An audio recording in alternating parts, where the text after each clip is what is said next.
వైష్ణవి ఈ పేరు వినగానే మన కళ్ళ ముందు ఒక నవ్వుతున్న ముఖం, ఎంతో ఎనర్జీగా వీడియోస్ చేస్తూ అందర్నీ పలకరించే ఒక చురుకైన ఆడపిల్ల కనిపిస్తుంది.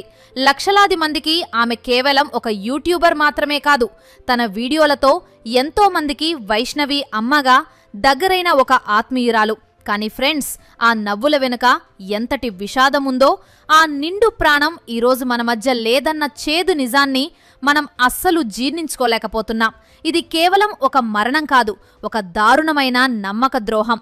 తనను కంటికి రెప్పలా కాపాడతారని నమ్మి తాళి కట్టించుకున్న భర్తే కాలయముడిగా మారి ఆమెను అత్యంత క్రూరంగా చంపేసిన వైనమిది.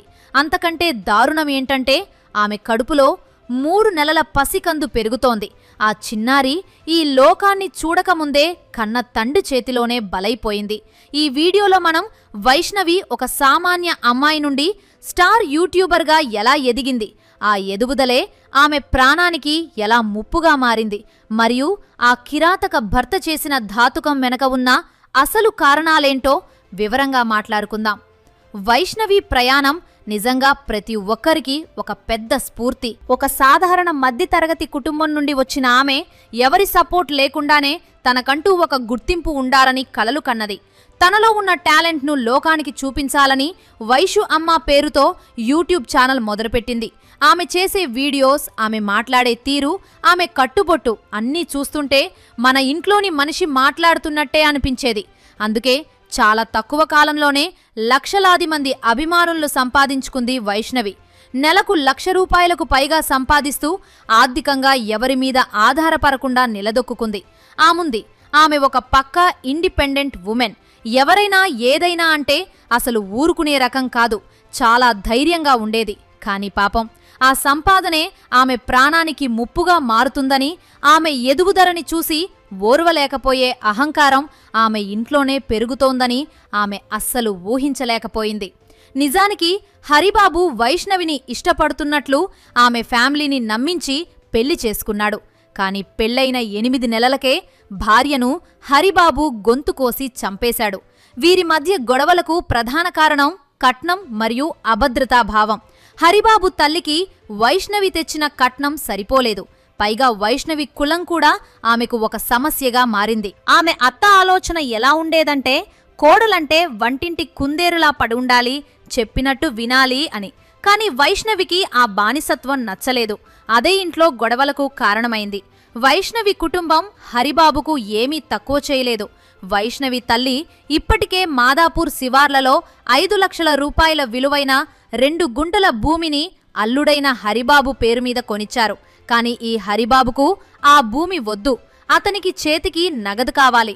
తనకు ఉన్న 5 లక్షల రూపాయల అప్పు తీర్చుకోవడానికి వెంటనే డబ్బు కావాలని వైష్ణవిని వేధించడం మొదలుపెట్టాడు. వైష్ణవి తల్లి ఎంత నచ్చచెప్పినా, పిల్లలు పుట్టాక ఆ డబ్బు కూడా ఇస్తానని మాట ఇచ్చినా వాడు వినలేదు. వాడికి భార్య ప్రాణం కంటే, పుట్టబోయే బిడ్డ కంటే డబ్బు మీద ఉన్న ఆశే ఎక్కువైపోయింది. ఇదిలా ఉంటే ప్రస్తుతం వైష్ణవి యూట్యూబ్ ద్వారా సంపాదించిన డబ్బు, అలాగే అతని పేరు మీద ఉన్న 2 గుంటల భూమి మీద కూడా పెద్ద చర్చ జరుగుతోంది.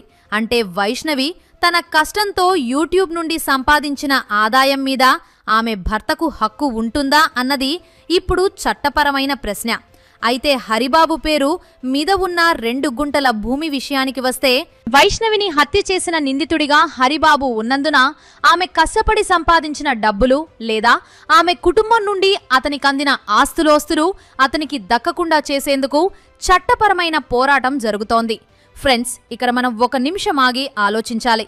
మీరు ఎప్పుడైనా గమనించారా, మన కళ్ళ ముందు సోషల్ మీడియాలో చాలా సంతోషంగా కనిపించే జంటల వెనక ఇన్ని ఘోరాలు దాగి ఉంటాయని ఎవరైనా ఊహిస్తారా? అసలు భార్యాభర్తల మధ్య ఉండాల్సిన గోప్యతను సోషల్ మీడియా వీడియోల కోసం వదిలేయడం వల్ల కూడా ఇలాంటి అనర్థాలు జరుగుతున్నాయా అని మీకు అనిపిస్తుందా? అలాగే భార్య తనకంటే ఎక్కువగా సక్సెస్ అవుతుంటే తట్టుకోలేకపోయే పురుషుల మనస్తత్వం గురించి మీ అభిప్రాయం ఏంటి? హరిబాబు లాంటి వాళ్లకు జనం డిమాండ్ చేస్తున్నట్లు ఎన్కౌంటర్ శిక్షే సరైనది అంటారా? మీ ఆలోచనలను కింద కామెంట్స్లో తప్పకుండా మాతో పంచుకోండి. ఇక ఈ హత్య జరిగిన తీరు చూస్తుంటే ఇది ఆవేశంలో జరిగింది కాదు, ముమ్మాటికి ఒక పక్కా ప్లాన్ అని అర్థమవుతోంది. హరిబాబు హత్యకు ఉపయోగించిన కత్తిని అప్పటికప్పుడు వంటింటి నుండి తీసుకురాలేదు. అది ముందే బెడ్రూంలో సిద్ధంగా ఉంచుకున్నాడు. అంటే వైష్ణవిని చంపాలని వాడు ముందే డిసైడ్ అయిపోయాడు. వైష్ణవి శారీరక శక్తి ఉన్న అమ్మాయి. 2-3 మగవాళ్లనైనా ఎదిరించగల సత్తా ఆమెకు ఉంది. మరి ఆ రాత్రి ఏం జరిగింది? హరిబాబు ఆమెను నిద్రలో ఉన్నప్పుడు లేదా ఆమెకి ఏదైనా మత్తుమందు ఇచ్చి ఉండవచ్చని, అందుకే ఆమె ఎదురు తిరగలేకపోయిందని అనుమానాలు ఉన్నాయి. వైష్ణవి కనుబొమ్మల మధ్య అతి ఖచ్చితంగా ఒకే పాయింట్లో పొడిచి చంపడం చూస్తుంటే ఆమెకు అరిచే అవకాశం కూడా ఇవ్వకూడదనే ఉద్దేశం అతనిలో స్పష్టంగా కనిపిస్తోంది. ప్రస్తుతం జైల్లో హరిబాబు పరిస్థితి చూస్తుంటే ఒక పెద్ద హైడ్రామాలా అనిపిస్తోంది. మార్చి 18న పోలీసులు వాడిని అరెస్ట్ చేసి జగిత్యాల సబ్ జైలుకు తరలించారు. జైలుకు వెళ్లిన మొదటి రోజు నుండే వాడు ఎవరితోనూ మాట్లాడకుండా ఒక ప్రత్యేక బారక్లో ఒంటరిగా ఉంటున్నాడట. రాత్రంతా నిద్రపోకుండా అలా కూర్చుని శూన్యంలోకి చూస్తున్నాడని జైలు సిబ్బంది అన్నారు. ఇలా కొన్ని రోజుల పాటు తిండి నిద్ర లేకపోవడంతో వాడు అనారోగ్యం పాలయ్యాడు. తీవ్రమైన తలనొప్పి మరియు మెడనొప్పితో సతమతమయ్యాడు. దీంతో పోలీసులు వారిని జగిత్యాల ఐసీయూకి తరలించారు. ఆసుపత్రిలో కూడా వాడు వైద్యులకు ఏమాత్రం సహకరించలేదు. డాక్టర్లు పరీక్షలు చేయాలని చూస్తే మొండిగా వ్యవహరించాడట. చివరికి పోలీసులు మరియు వైద్యులు కలిసి బలవంతంగా ఈసీజీ వంటి పరీక్షలు చేయాల్సి వచ్చింది. కానీ ఆ రిపోర్ట్స్ చూశాక వైద్యులే షాక్ అయ్యారు. హరిబాబుకు శారీరక సమస్య ఏమీ లేదు. వాడి గుండె పనితీరు మరియు రక్తపోటు అంతా నార్మల్గానే ఉంది. అంటే వాడు జైల్లో చేస్తున్నది అంతా కేవలం ఒక నటన అని తేలిపోయింది. నిపుణుల విశ్లేషణ ప్రకారం హరిబాబు జైల్లో చేస్తున్న ఈ వింత ప్రవర్తనంతా ఒక పక్కా ప్లాన్. వాడు తన మానసిక స్థితి సరిగ్గా లేదని, అంటే ఇన్సానిటీ ఆఫ్ మైండ్ అని నిరూపించుకొని తద్వారా బెయిల్ పొందాలని చూస్తున్నాడని లాయర్లు అనుమానిస్తున్నారు. కానీ వైష్ణవి కుటుంబ సభ్యులు మరియు ఆమె స్నేహితులు ఇప్పుడు నిప్పుడు చెరుగుతున్నారు.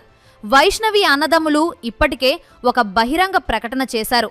హరిబాబు తమకు దొరికితే వదిలిపెట్టేది లేదని, తామే అతన్ని శిక్షిస్తామని ప్రతిజ్ఞ చేశారు. హరిబాబుకు జైలులో ప్రాణహాని ఉందని వార్తలు రావడంతో పోలీసులు అతన్ని కరీంనగర్ జిల్లా కేంద్ర కారాగారానికి తరలించారని తెలుస్తుంది. ఇక అటు సోషల్ మీడియాలో కూడా వైష్ణవి అభిమానులు హరిబాబును వెంటనే ఎన్కౌంటర్ చేయాలని డిమాండ్ చేస్తున్నారు. ఒక నిండు ప్రాణాన్ని, అది కూడా కడుపులో ఉన్న బిడ్డతో సహా అత్యంత క్రూరంగా చంపిన హంతకుడికి కోర్టు విచారణలు బెయిలెందుకు అని వారు ఆగ్రహం వ్యక్తం చేస్తున్నారు.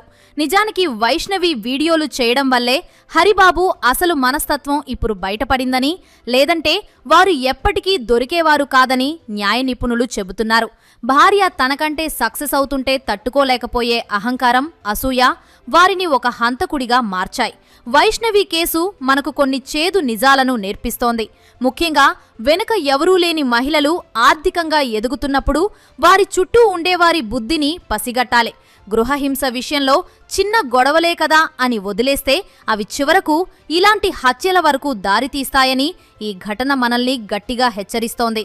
నమ్మకం అనేది మనిషికి ప్రాణం పోయాలి, కానీ ఇలా ప్రాణం తీసేదిగా ఉండకూడదు. వైష్ణవి ఇక లేదు. ఆమె కడుపులో ఉన్న బిడ్డ ఈ లోకాన్ని చూడనేలేదు. కానీ ఆమెకు న్యాయం జరగాలి. హరిబాబు ఆడుతున్న నాటకాలు సాగకూడదు. చట్టం అతనికి కఠినమైన శిక్ష వెయ్యాలి. వైష్ణవి ఆత్మకు శాంతి కలగాలంటే ఆ కిరాతకుడికి ఉరిశిక్ష పరాల్సిందే అని అందరూ కోరుకుంటున్నారు. మనం ఒక సమాజంగా ఇలాంటి ఘటనలను ఎలా అడ్డుకోగలమో ప్రతి ఒక్కరూ ఆలోచించాల్సిన సమయం వచ్చింది. చట్టం తన పని తాను చేసే వరకు మనం వేచి చూడాలా, లేక ఇలాంటి క్రూరమైన నేరాలకు తక్షణ శిక్షలే సరైనవని మీరు భావిస్తున్నారా? వైష్ణవి కుటుంబం చేస్తున్న ఎన్కౌంటర్ డిమాండ్పై మీ స్పందన ఏంటి? మరో ముఖ్యమైన అప్డేట్తో మళ్ళీ కలుద్దాం. మన చుట్టూ ఉన్న మహిళల భద్రత పట్ల మనం ఎల్లప్పుడూ అప్రమత్తంగా ఉందాం. సెలవు.